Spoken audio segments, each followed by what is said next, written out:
So, this wasn't easy. I don't think I need to go in the video. That was hilarious. People definitely had some trouble summing up what they wanted to say.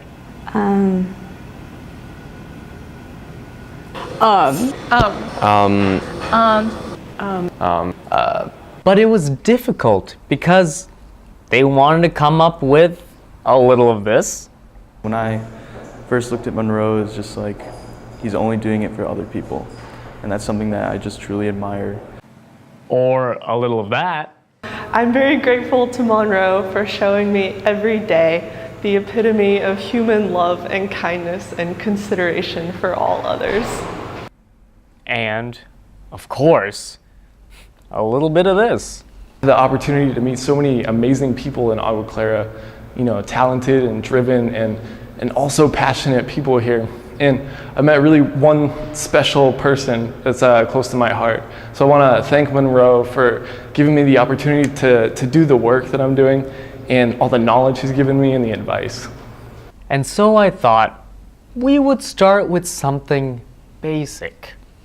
Well, how would you summarize Monroe in a word? If you could just do one word. I don't need a word, I just need motions. Like this. It's like, I have an idea, and I can use my hands to make it true.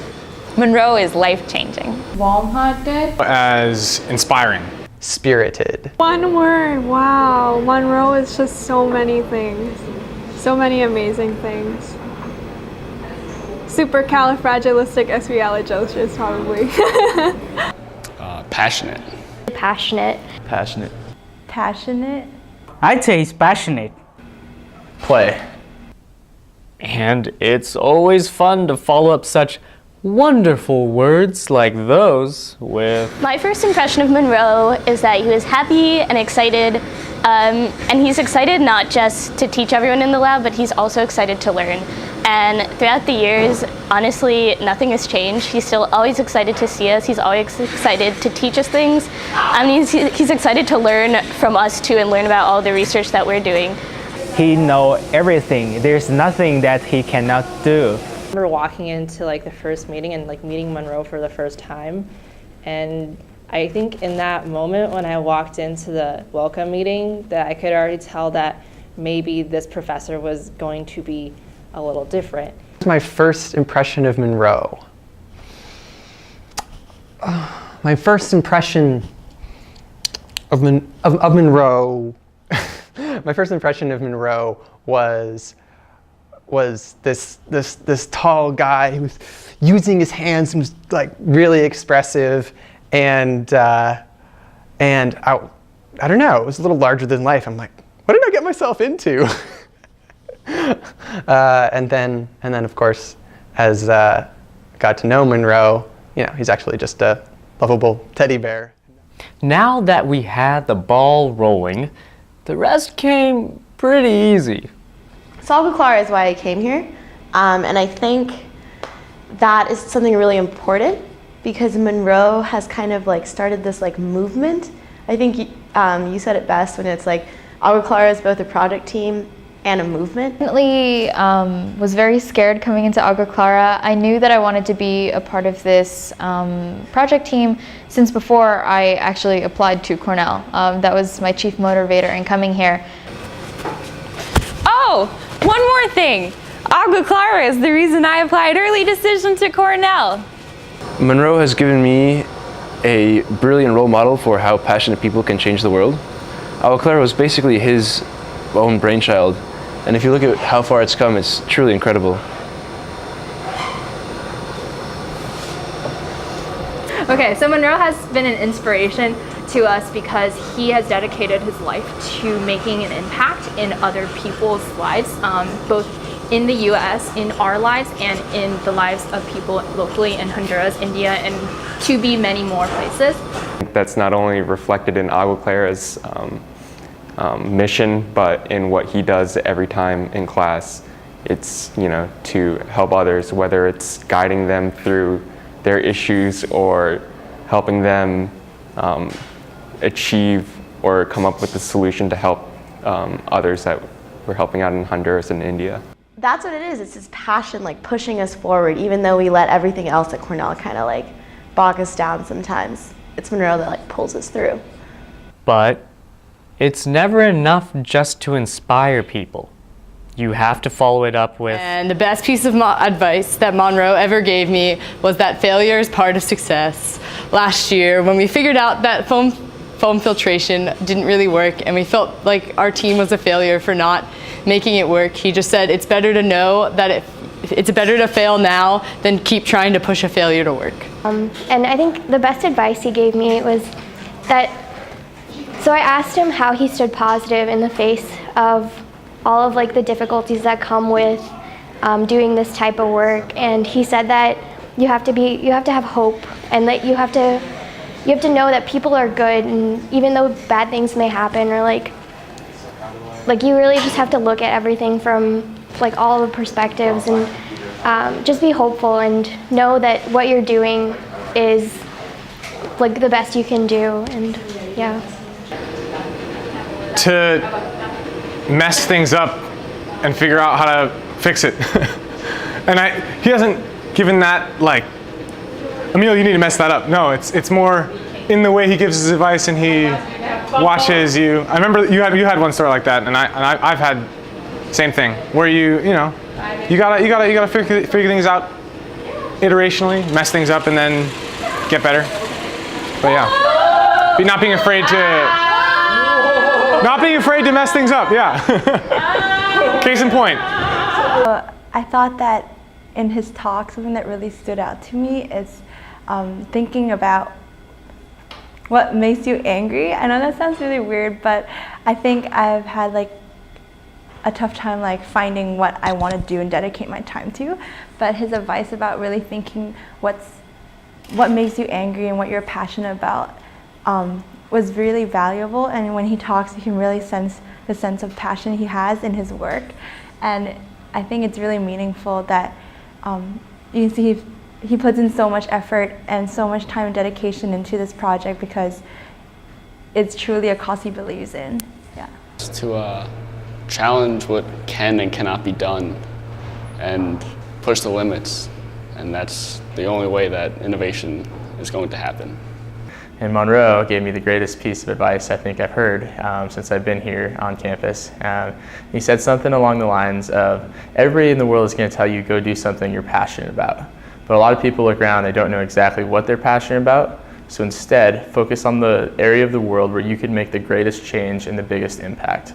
And so that's stuck with me, and that has been the reason that I've continued to be passionate about AguaClara and water treatment, and it's why I love being a part of our team and doing what we do. So thanks, Monroe. And show how to find it when we're on our own. The way that Monroe changed my thinking way is that actually we can be imperfect, but we can still change the world. He's like magical. He always makes you feel like you're doing so good and you can do better even you're not. Yeah, and yeah, I'm really thankful. He's definitely made me think more creatively and use my brain more. I used to just, like when I was in physics class senior year, when I was doing physics C, I would just like plug numbers in and use calculations, whatever, to figure out what I'm doing, but I actually had no idea about the concepts and things like that. And when I joined AguaClara, Monroe taught me so much about thinking conceptually and being more imaginative. So that when it's all set and done, we know who to turn to and thank with all our heart. So, if you were to see Monroe at graduation, and you know you're not going to be coming back for a while, what would you say to Monroe? I don't know, it's hard to say thank you to someone who's been so influential throughout my whole college career. And it's also really hard, I'm sure, for all of us seniors, because it's hard to know in the moment how important he was. But even now, like, I know that 5 years down the line, I'm gonna be looking back at my experience here and being like, oh my gosh, Monroe. And it's like, knowing that now makes me realize it's gonna be so much more powerful later, and I don't know, it's hard. I don't wanna say goodbye though. I definitely wanna stay in touch. with the program and with him. Let me know how I can help you put more drops in the bucket. If I meet him down the street after a couple of years from graduation, I'd say that, "Hey Monroe, I'm still treating poop water. And thanks for giving me the exposure beforehand." Thank you. Thank you for all the advice and inspiration throughout all the years at Cornell, helping me learn what my passion is now going forward, and good luck. Good luck with continuing the program, building it to be even better and even stronger, bringing in more new friends and new people to do new and amazing things, and pushing it forward in Honduras and everywhere else in the world. Yeah, that's what I would say. So I guess after 3.5+ years, still haven't found a professor like Monroe. And there's been stiff competition, but no one else has been as inviting, as thought-provoking, and who else connects love and engineering? So with that, thanks to Monroe for shaping how I think. Monroe is generous, passionate, brilliant, and one of the best professors I've ever had. Hey Monroe, I'm here at an underground water filtration plant, and as you can see, the distribution valves are 84 inches, which is larger than me, in fact. I'd like to thank you for teaching me all about the human constraint, especially when dealing with people who don't have or are not afforded such opportunities as like readily available materials on like a multi-billion-dollar project. And especially for teaching me that the imagination should not be the human constraint, that we should be able to think outside the box and solve all sorts of problems in a lot of different ways. Thanks. Hope to see you at Cornell soon. I really miss AguaClara. I think it was one of the coolest things I was a part of at Cornell. I learned a lot from everyone that I worked with, and I'm so grateful for the opportunities that I had while I was a part of the team. In one word, well I guess maybe 2 words, I would describe Monroe as kind and passionate. From Monroe I learned that for a lot of problems you can make a lot of good progress with creative and patient thinking along with thoughtful experimentation. More importantly, I learned from him that everything just works a lot better when you're nice to people.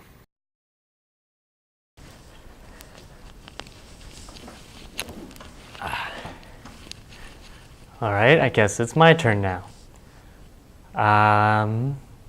Well, I guess I did pull a bit of a Monroe by delegating a lot of this work to my fellow teammates.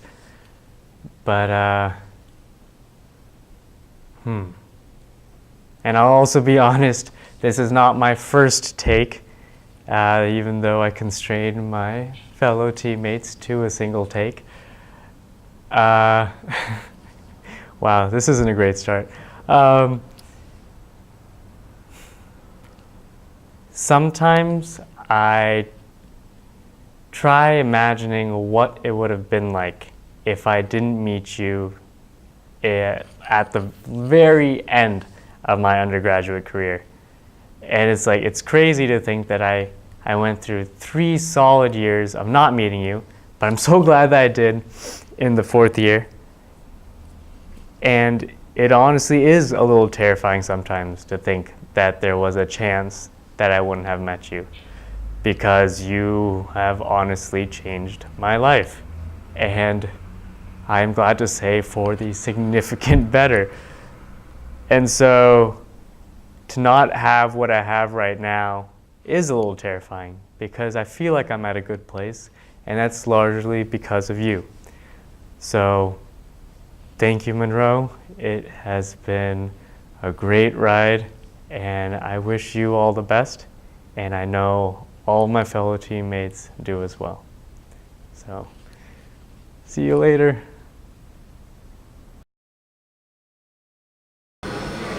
96, 97, 98, 100. Oh, Mickey, I didn't see you there, dude.